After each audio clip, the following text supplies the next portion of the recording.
So you were talking about dialogue and Yes. Grant Kester's definition. Grant Kester. So I take that definition to heart, in that I do find that the central ingredient being dialogue rather than other things seems to be quite clear to me. There is always an aim in the dialogue in his examples.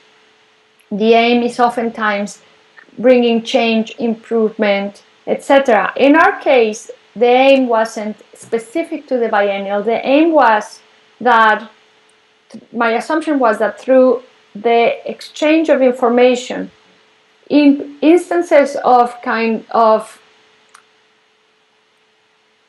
taking that information back to Tijuana and having that information as an echo make inroads into Tijuana social, into the social in Tijuana, in whatever field. So for example, architects would return and would have this information, and then they would do something about it, or they would spread that information.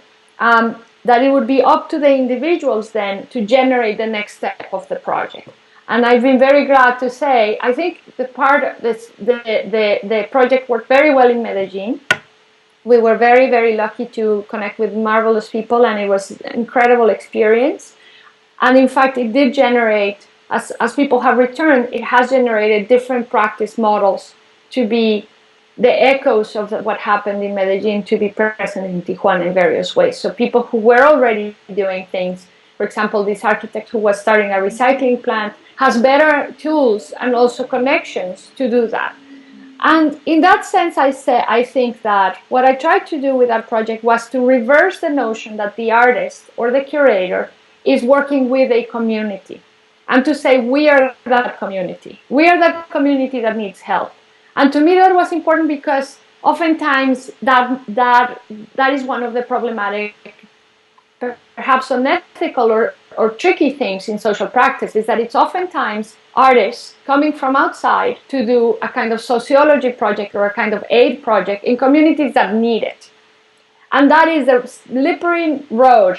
It's a slippery road that needs to be, I mean, it's a part of, it's very, everyone is very conscious of it. Nevertheless, it's often the case that fails. And as it has historically failed in anthropology, sociology, ethnography, and so on. I have a friend who recently told me, a person that I'm working with in another project, and said, I find it frustrating with social practice that it often looks like really bad sociology, because sociologists would never, ever approach communities in this way.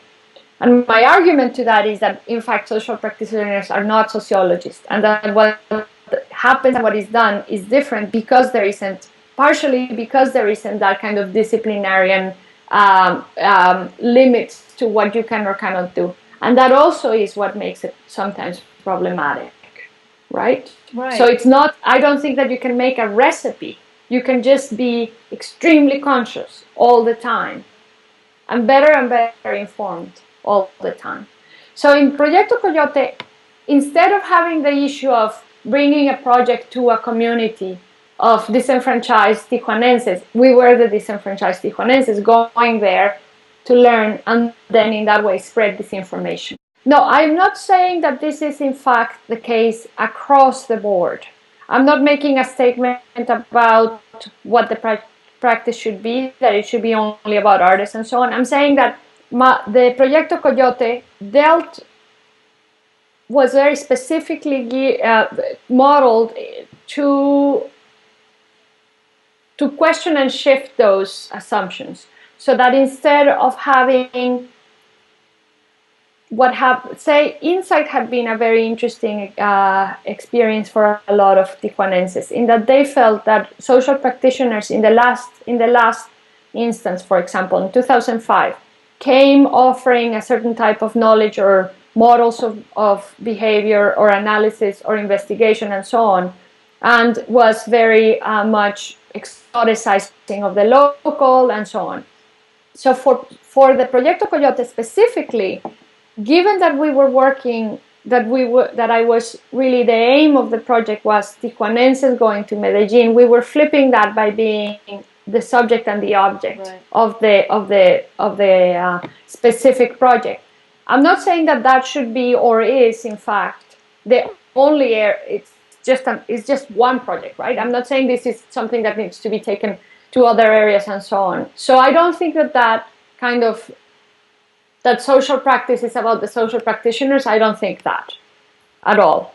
I do think that it's about engagement, and I do think that it has the aim of improving situations, improving the life of others, and so on, and that we need to be very cognizant of how to do that and in what ways to create the horizontal structures necessary to not do the terrible things that aid does, right?